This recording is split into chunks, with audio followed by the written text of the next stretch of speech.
we're going to wave. Let's wave while we're waiting for it to come up. And let's do this. TikTok.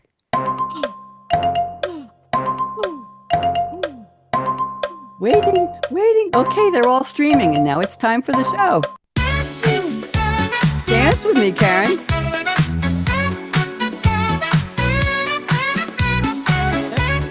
Look at her dance. I've never been dancing with her. Happy birthday. It's your day. Celebrate. Special way. Shine. Smile. We're celebrating you in style. Look at Karen go. Okay, let's wrap this song up. Here we go. I'm Bonnie D with my very special good friend. Haven't seen her in a while. This is a nice reunion. Karen G, all the way from Hawaii. She's safe. She's on the right side of the island. Didn't have any problems. Karen, before I officially start the show, I want you to just 2 sentences tell everybody what you do, and then we'll get going. Who are you? What do you do? I am a parent coach, and I build brains. I'm also a private tutor. So I like that. Thank you. And you're an author? And you're a... That's right. Author of 5 books, inspired by you because of just the inspiration that you give me. And you are an artist. You love to paint, and you do all kinds of little miniatures, and you send them for cards. And you also love to create reels of interesting and fun things, including your students on Facebook. So if you look for her, it's Karen Gibson, but we're just going by Karen G. We're pretending we're anonymous today. So and on TikTok too. My dogs, my students, my everything. She's a woman everywhere. Okay, let me read my opening and we'll get started. And happy August 1st. Here we go. It's time to cheer, to toast, to woo. It's August 1st. Happy birthday to you and you and you. With Bonnie D on her scarlet mic dishing glam and sass with the vintage spike. I'm the vintage. And look who's here with a velvet roar. It's Karen G, my guest co-host du jour. We're naming names in the birthday game from Hollywood Heights to YouTube fame, plus wacky holidays and music history gold. Get ready, darlings. The fun is set to unfold. So grab your party hat. I left mine somewhere else. And let the champagne pour. HB2U is lighting up August 1st with glam, bam, and more. Did you like that, Karen? I love that. What an introduction. There you go. So let's get started. We're going to start with music history events. I'll start off 1942, before any of us were anybody's gleam in anybody's eye. The American Federation of Musicians feared that phonographic records, we're talking vinyl here, would replace live music, and they forbade the members of the Federation of Musicians from playing on recorded. Karen, this just today, music is everywhere. The strike, they went on strike, and it lasted 2 years when it became clear that people would, what a thought, listen to records and go to live concerts. So music could be recorded and music could be live. So what is our next event, Karen? 1960. I remember my dad talking about this. Chubby Checker releases The Twist, starting a dance craze that grips the nation. Come on, baby, let's do the twist. I remember trying, and you got to swivel your feet. And I know I was going to some dances a couple of years ago at some place, and they thought it would be really cool to play the twist. And there were a lot of, I'll just say, seniors there. And the thought was, don't break your hip. Just be careful. Is there is there ambulance waiting outside? Okay, 1964. We're moving ahead 4 years. The heyday of the harmonica. The Beatles, Bob Dylan, the Rolling Stones, and Stevie Wonder all had hits that included a harmonica, which I think they call that the mouth harp too. What's next, Karen? 1971, George Harrison hosts the Concert for Bangladesh, the first major charity concert and precursor to Live Aid. Guests included Bob Dylan, Eric Clapton, Billy Preston, and Ringo Starr. I would have loved to have been there. That was something else. The same day, the same year, the Sonny and Cher Comedy Hour started, starring Sonny and Cher. He was very much alive then. It premiered on CBS TV in the U.S. What's next? 1972. I love this song. The Eagles release Witchy Woman. I don't know. Do we know any witchy women? I don't know if we're allowed to say that anymore. Let's move ahead 9 years. MTV went on the air, bringing music videos to the masses only if they had cable TV. And the same day, Rick Springfield's hit I wanna Jesse's girl. I'm sorry, I don't do a good Rick Springfield. Went to number one. He was the former soap opera star, and they thought he was a great fit for music videos, and it gave a big boost to MTV having a video with Rick Springfield. I wanna be Jesse's girl. Okay, Wow, I love yeah. MTV. What's next?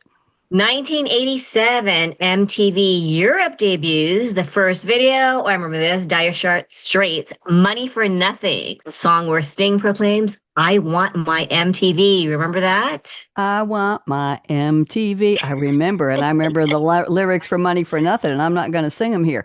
The next year, 1988, Cincinnati AM radio WCVG became the first U.S. all Elvis radio What? station. Could you believe that, Karen? I can't believe that. Neither could they. It flopped. And after a year, they decided we're not all Elvis anymore. So August 16th, the following year, 1989, they switched back to talk radio. So sorry, Elvis. And one more. That's What's the year yours? he passed away. That's the day he passed away. You know that? August 16th, Yeah, that's right. Thanks. 1977. Yeah, Wow. yeah. And the next one, also 2014, the BBC screens Elvis, That's All Right Mama, 60 years on to celebrate the 60th anniversary of the recording of the song, July 5th, 1954. I'm a huge Elvis fan. So now you have all these Elvis factoids you can celebrate Yeah. along. So let's go to celebrity birthdays now. I think we only have two big ones here and then some social media. Jason Momoa, I don't know how to pronounce it, but I'll Momoa. say Mhm. Momoa. He's 46. What a Wow. face, what muscles. Film and TV actor started acting on Baywatch. I didn't know that. He starred in the 2011 film Conan the Barbarian. He played Khal Drogo in the HBO series Game of Thrones. He played Ronan Dex on Stargate Atlantis from 2005 to '09. And this what may be what he's most famous for, although I have to go back and look at Baywatch. Aquaman in the DC Mhm. film franchise, the universe, Batman versus Superman, Dawn of Justice, Justice League, and Aquaman. And before fame, this might interest you, Karen, because of where you live. He started as a model and he was 1999 Hawaii Model of the Year. Did you know I did not know that. I know that he modeled. He looked I mean, yeah, very, very young, but I'm not surprised that he was model of the year for there us. you go. And who have you got a birthday for us? John Carroll Lynch, he's 62, actor in film and television, played Norm, is it Gunderson, in the Yep, Coen Brothers 1996 film, Oh, Fargo, yep. and also played Drew Carey's cross-dressing brother on the ABC's The Drew Carey Show. 2025, this year, he co-starred as Thomas LaFont, a retired police partner in Ballard. Police procedural TV series spinoff of Bosch starring Maggie Q, who commands a cold case unit. Have you seen that, Bonnie? Yes, I did. I devoured the season one Oh, a couple of weeks ago, and he is lovely and delightful. Maggie Q, her character, Bosch, I'm sorry, Renee Ballard. She was apparently in the last episode or last two of Bosch, which finished. I was watching Bosch for years. Yes, and they gave her a spinoff. So she is a disgraced police officer. Something happened on a case, and they stick her in the basement of police headquarters, and she's working with volunteers and with ex-cops who left because of all kinds of things going on in the force, some of whom came back, and he is retired, Lafont. And they are not oh, supposed to, they're supposed to have cold cases that are so old they'll never be solved, but they start solving them. And in the process, Karen, they discover incredible corruption in the police force, oh, what and a they shock. try to bring them down. And a lot of things happen. There are murders all over the place and all kinds of stuff. Anyway, I love I Maggie gotta Q. watch that. I love Maggie Q, and this is good. The first episode or two a little slow, but after that it gets going, and I binged it about 2 weeks ago. So there you go. So Wow. that's why I was happy to have a birthday celebration for John. He's just a big, like a big teddy bear, big smiley guy. And there's some actors you may recognize from other shows who are part of this downstairs unit. Okay, let's go to social media stars. We've got four to celebrate today, and they have to Mhm. have at least 1.5 million followers to make my list, but we are above and beyond today. So Whoa. on YouTube, we have a young lady named Mia Sayoko. She is 31. Happy birthday. She has 4.1 million YouTube subscribers and My. 1.3 million on Insta. And this is who she is. Japanese American fashion and beauty blogger. And she posts hair coloring videos. I think I have to watch those. She lived in a small Ooh. town, Karen, and she got bored. So she started watching YouTube and she said, I could do that. In 2013, she created a Miley Cyrus long waves hair tutorial video. Before fame, she was a waitress at a little family restaurant for 3 years, and then she said, "The heck with that! I'm gonna go make my own videos." And here we are, 4.1 million on YouTube. That is There insane. you go. See, motivational. Isn't that inspirational? And who have you got? You got an Very inspirational. Granny Smith, happy 99th birthday. She and grandson Ross collaborate and have 3.6 million followers. She's known for a young, raunchy sense of humor and willingness to do comedic challenges. Her video with David Dobrik had has to do that. 17. Wait I a was minute. gonna The crowd say is you could going do that. wild. The crowd is going wild. Okay, go ahead now. 17 million YouTube subscribers trying out, oh my gosh, a CO2 knife that got 36,000 hearts.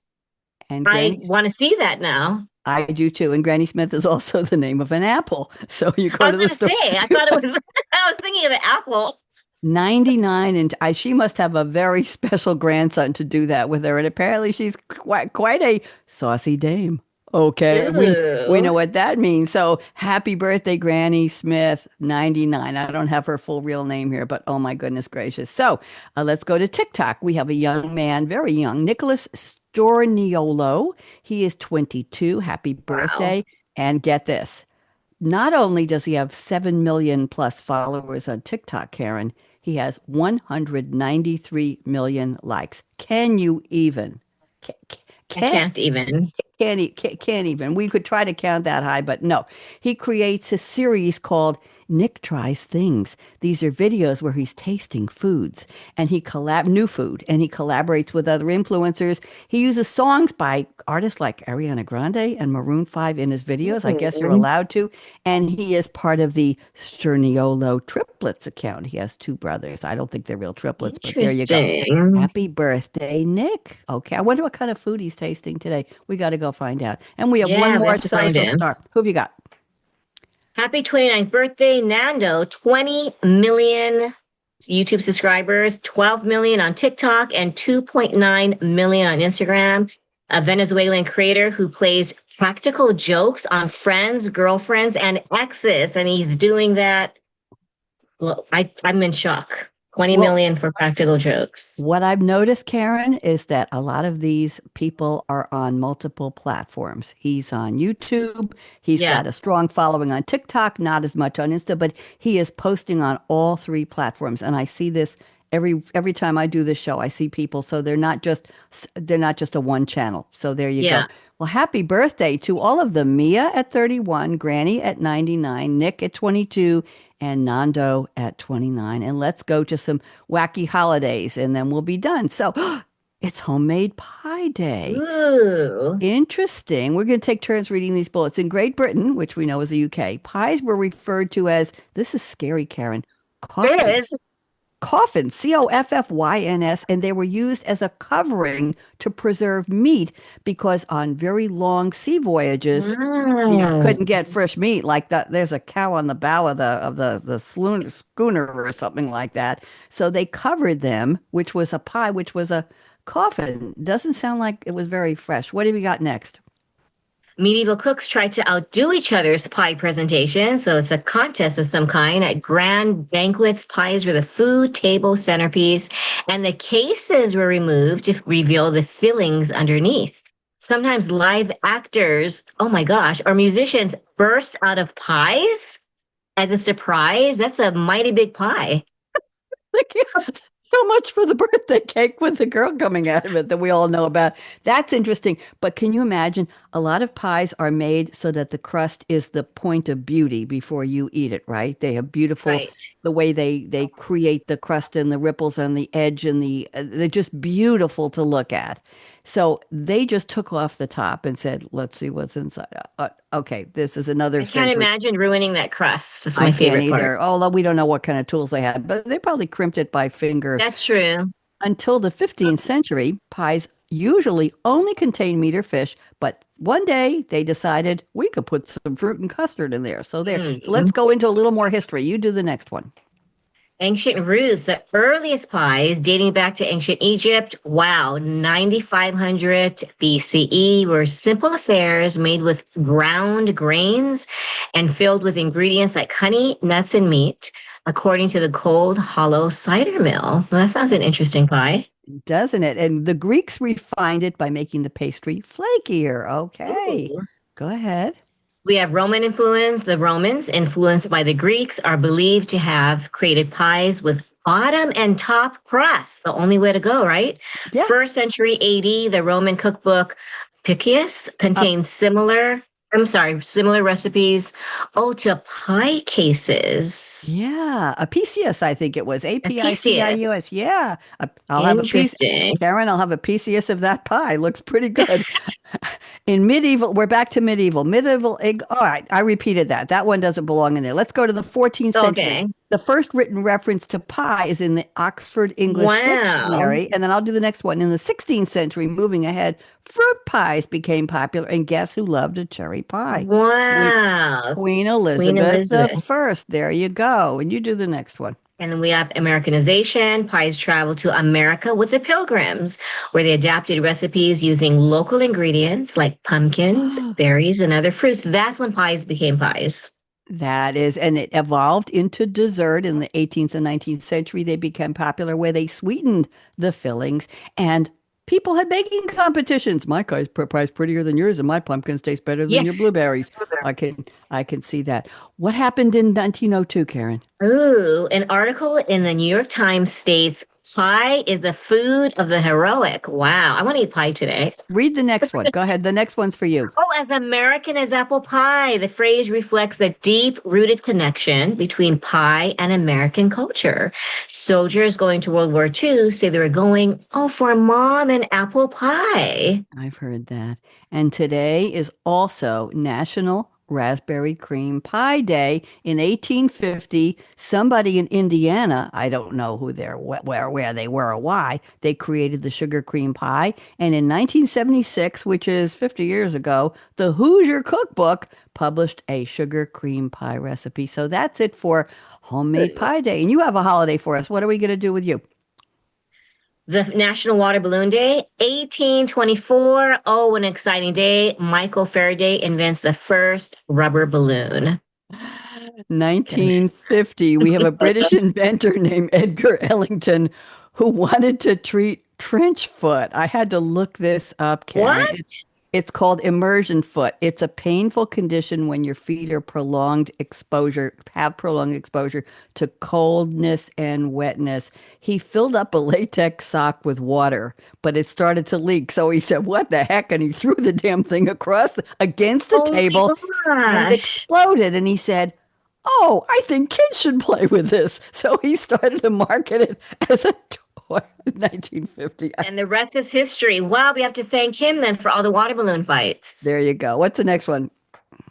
2011, the largest water balloon fight takes place in Lexington, Kentucky. Wow, 8,957 participants, throwing up to 175,141 water balloons. I was going to say, this sounds like something in my Guinness Book of World Records for kids. Isn't that Absolutely crazy? crazy. And then 8 years later in 2019, National Water Balloon Day, which we're celebrating right now, was launched. We're not really, we're just talking about it. I don't have anything to throw here. Was launched by the town of Newmarket, New Hampshire, as a way for residents to have fun while cooling down in the hot summer fun. And then we also have International Clown Week. A lot of people are frightened with clowns, so I did look this one up. And Karen, this next one is for you.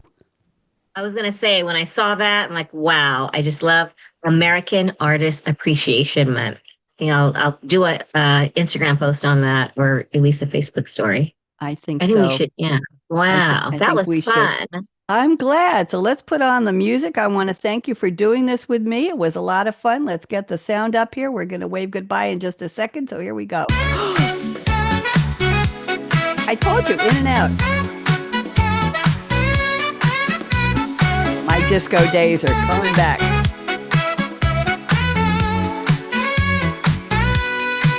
Happy birthday, it's your day. We're celebrating I don't have any balloons. you in a special way. Party shine, Ooh. laugh and smile. We're celebrating you in style.